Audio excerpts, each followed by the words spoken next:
Protocol অনুযায়ী কিন্তু তিনি আমাদের অনেক নিচে, কিন্তু তারা গ্যাট হয়ে বসে রইলেন। কেউ একটা উঠে দাঁড়ানো সৌজন্য মনে করলো না। আমরা কিন্তু ফুল মিষ্টি নিয়ে গেছিলাম এবং আমরা 20 মিনিট বসেছিলাম বাইরে ড্রয়িং রুমে, 4টে টাইম দেওয়ার পরেও। এটা আমি বলতে ভুলে গিয়েছিলাম, এখন মনে পড়লো। এবং সবাইকে সই করিয়েছে, সবাইকে সই করেছে, শুধু আমি সই করিনি, অভিষেকও সই করেছে। আমি করবো না। আপনি যখন এসআইআর নিয়ে আপনার বক্তব্যগুলো বলছিলেন, ওনার কি রিঅ্যাকশন ছিল? দেখো তো প্রবলেম মানে নোট করেছেন, মানে অ্যাকনলেজ করেছেন? ওনার সাথে আরো 7-8 জন ছিলেন। আচ্ছা। কিন্তু প্রবলেম হচ্ছে ওনা বাইরের কোনো মিডিয়াকে অ্যালাউ করেনি, শুধু নিজেদের যে মিডিয়াটা ডেকোরেট করতে পারে তাকে অ্যালাউ করেছে। আমি বলেছিলাম যে why don't you allow one media from outside, কারণ আমি জানি এরপরে ওরা উল্টোপাল্টা বলবে। যাই হোক, কাউকে অ্যালাউ করেনি।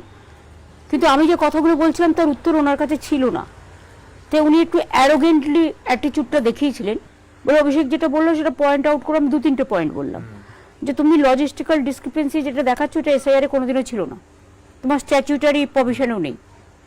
2 হচ্ছে তুমি মেয়েদের বিয়ে হচ্ছে তুমি তার নাম কেটে দিচ্ছ, টাইটেল চেঞ্জ করছো বলে। এটা তাদের অধিকার, যারা বিভিন্ন কাজের প্রয়োজনে তারপরে বিভিন্ন জায়গায় চাকরি করে তাদের বাসা চেঞ্জ করতে হয়, এবং মেয়েরা শ্বশুরবাড়ি যায় যখন তার বাসা চেঞ্জ হয়, সেগুলো তোমরা সব অ্যাড্রেস চেঞ্জ করে সব ডিসক্রিপেন্সির মধ্যে ফেলে দিয়েছো। মুসলিমদেরকে তো কথাই নয়, আদিবাসীও অনেক কেটে দিয়েছে। তো আমি ওকে বললাম কেন কাটছেন এগুলো? তো আপনি 24 বছর নিলেন আর 3 মাস ইলেকশনের জন্য অপেক্ষা করতে পারলেন না?